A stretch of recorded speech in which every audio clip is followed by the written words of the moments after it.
Well, I did it. I watched Big Brother 15.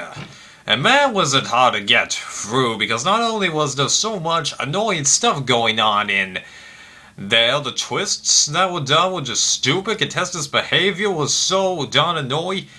Yay, and this is the third bad season of the show in a row, for crying out loud. I mean, like, I thought the show had broken the curse of being even in terms of seasons I like and didn't like when I first saw them. All it did was delay it, and then after a streak of good seasons, because there was a streak of bad seasons. This is driving me nuts. Where Survivor was after One World had finished, a lot of people being pissed off at the show and all that stuff, even though actually I was fine with the show after One World. I felt the same way most of those people did after Caramel ended, but whatever. We're not here to talk about Survivor, we're here to talk about Big Brother. Okay, so, I feel the best way to approach this is to first talk about the twists for the season and behavior of production, and then getting into what happened with the house guests. So, first of all, that MVP twist. Now, I originally thought that would be a nice twist, but really, it ultimately turned into a popularity contest, with Alyssa getting it week after week, and then America getting it. What was the merit to that? I mean, like, this is exactly like the coaches from last season. If you're going to have a twist like that, but then hand it over to America in order to have a big game-changing move, then what was the point of having them in the original position in the first place? You wanted America to do this from the get-go, yeah.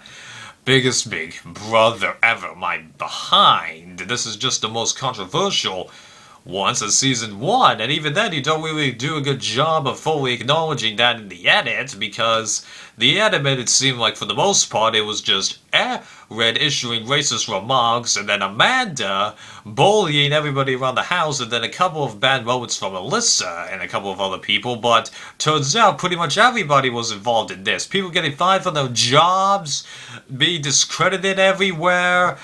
Ay, ay, ay. Seriously. It's ridiculous. I mean, like, they seriously should have acknowledged stuff like this, really, somehow. Pisses me off. Right, so, that MVP twist, that was kind of stupid, and then, having the 9-member jury, what's the merit to that? Oh, you're just gonna bring, like, another house guest? Yeah, what's the deal with bringing house guests time after time again now? You originally are supposed to space it out, you know? It keeps people on their toes, not sure, but now it seems like you're putting house guests in all the freaking time now. Really? Come on. This is a twist you can't use over and over again, because people will start anticipating it. Yo! So now you really are going to have to wait a couple more seasons. Ugh. I'm so annoyed by this stuff, yeah. Okay, the other big things in terms of the twists and stuff I have to mention here. Oh yeah, and what's the deal with upping the cast up to 16 people again? Haven't you guys learned with Big Brother 9 and Big Brother 14 that doesn't work? 16 people is too many freaking people to have in the house, for crying out loud, okay? And especially if you're going to bring the contestant back. I mean, just... Why aren't these people getting it? I don't get it. Okay.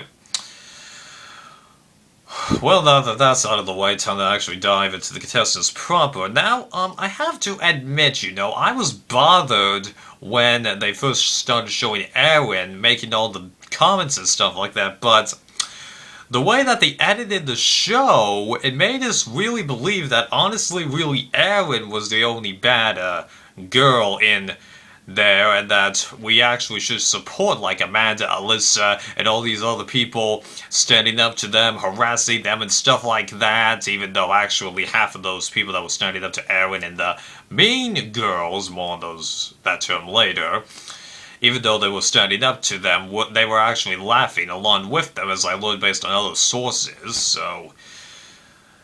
Yeah. So, I mean, like, you do a good job of making it not seem like as big of a deal as it was, but if the truth is going to surface eventually, why hide it? Now, I realize you can't air everything, and that it's going to get even more people pissed off at this season than there already was, but I don't know. I honestly would rather be truthful and have the show suffer than you lie about it. Because, like, Jeff, for crying out loud, many people wouldn't have realized that he's actually a homophobe unless they had actually read the controversy for every season, which I do, so... Yeah, don't hide something like that. Have it be honest. I know I'm repeating myself, but I feel like I have to. But, like, the pre-Joey phase, I have to admit, I was actually really enjoying it. Sure, I wasn't totally liking the house guests for the big remarks and the fact that they all seem to be of a younger generation, even though that has worked on the show before, you should be able to figure it out. And even though there were times where even the mean girls were in power, it just stayed interesting. People trying to control the game, people leaving for various reasons that didn't seem to be as common, and that was fun. But then, once we get to the Joey phase, like, all the power players, or sort of, more camera time people, Aaron, Amanda, Alyssa, Helen, they all just started turning on each other, totally forgetting about all the other people, and just... It was a bummer to see them lose it, because, I mean, like, honestly, they're not that likable, to tell you the truth, but it's always a bummer for me when the big power players always lose control of their game and stuff like that. That's one reason I don't like Survivor Marquesas, and still don't really like Big Brothers 4 and 6. Even though really the only flaw for 4 is the winner, and honestly 6 has really improved in my likability with these last 3 seasons.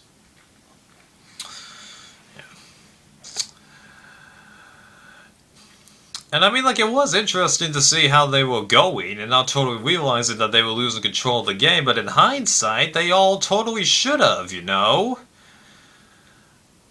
Because, like, Amanda, she originally started out as the person who was controlling everything, and it was great to see, but then she fills in the very same seat that Aaron had, and just does basically the exact same thing. That's what gets her out. It's just... Yeah, and the whole bit about the week that she was going, I mean, like, how did everybody not get the duds joined? And Amanda is totally thinking that she has McCrae, Alyssa, and Andy with her. Now, I realized that Andy was doing a great job of making it seem like he was with Amanda when he actually wasn't, but still, they should have talked to Gina Marie, too, although... I mean, like, it was kind of obvious that Gina Marie would vote against Amanda, but you should have at least acknowledged it in the edit. And how did McCrae not get that? I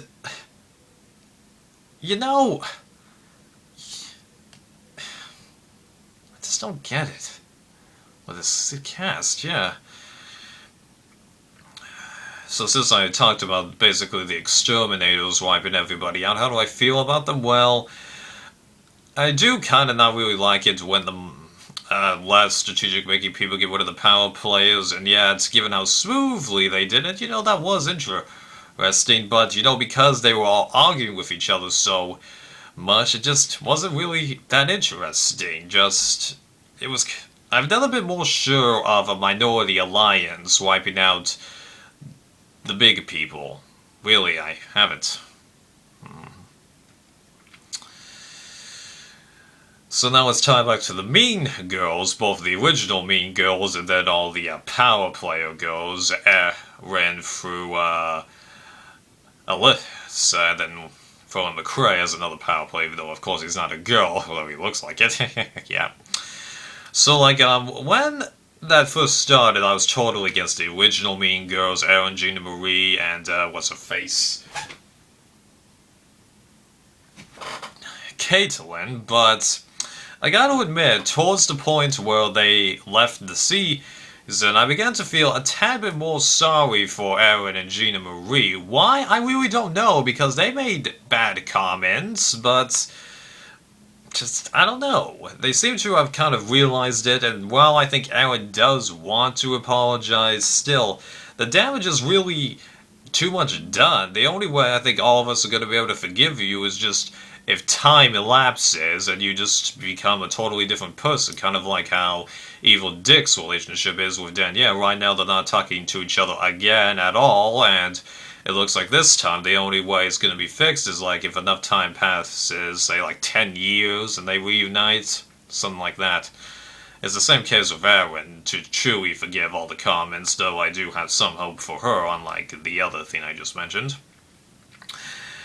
And even when Amanda left, I was kind of disappointed, because she did play a mostly nice game, but then she totally screwed herself over. And then as for her relationship with, like, McCrae, it's going to be interesting to see where that relationship goes. I don't know, because, like, I get the feeling that it wasn't just the editing totally trying to throw them together, unlike Jeff and Jordan, although, given how long they've stayed together in that relationship, it looks more and more likely that something could happen.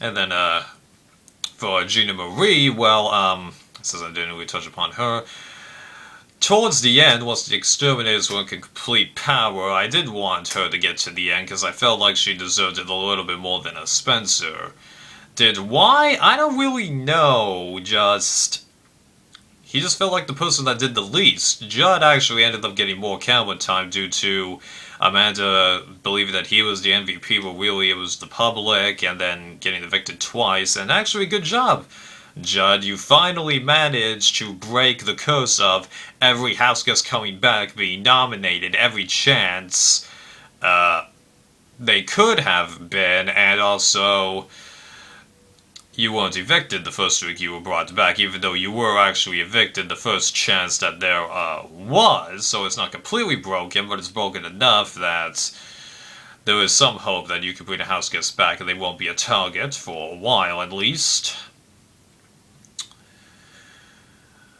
So is there anything else we want to talk about?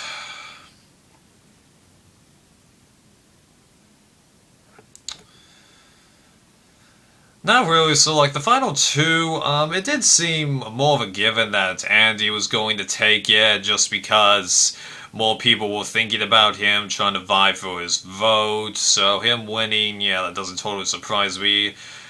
And I mean, like, he was working at it, but he's honestly one of the winners that I honestly don't totally like. I think I basically feel the same way about him I felt with Maggie when I finished watching her season, even though there's worse winners than those two. Okay, so I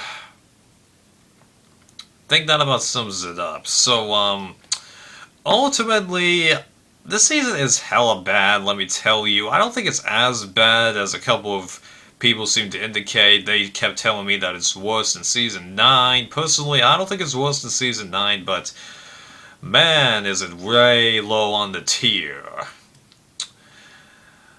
It's either the third worst season or the second worst. I'm honestly having a tough time deciding whether to rank it above or below Season 13, because I have reasons to put it above, namely that it was... Hold on a second. Mainly that it was less downturning the people that I liked, but at the same time, I think everybody could have predicted that there were less people that they would like in this season, but I have reasons to rank it above Season 13 because I honestly get the feeling that, like with the Big Brother 9 cast, we're honestly going to forget this cast pretty fast because, like, well, I don't think anyone's really acknowledged Big Brother 9 since it ended, so sorry about my family coming up the stairs. I'm almost done with this video anyway. But, like, everybody has basically forgotten Big Brother 15, and I'm fairly confident that people are going to forget about this season just as easily. 13, we're not going to be able to forget, given how much Danielle pissed us off, Jeff revealing that he's a homophobe, and then Rachel. Even though I actually wanted Rachel to win, but, you know, my thoughts on that. Oh, yeah, Austin. Okay, Austin, keep it down! Okay, so, last thing to do is rank the seasons from best to worst, since I have now watched every season. So, from best to worst, I think we're gonna go 3, 8, 10, 7, 12, 11, 1, 5, 2, 4, 14, 6,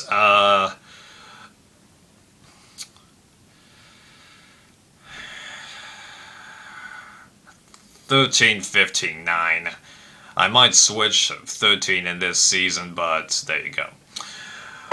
Okay, so I'm finally caught up, and what do you know? I did it before Big Brother 16 is expected to air. Not bad, but, I don't know if I'm honestly going to watch Big Brother 16 because given the streak of bad seasons, I'm kind of thinking I need a break again, and also I'm used to binge watching Big Brother, so watching the live feeds, I don't know. Part of me has never really understood the exact hype of watching the live feeds, even though that there's a couple of seasons, 7, 8, and 10, that I would have loved to have had the live feeds for. Alright, bye guys. How do you do it?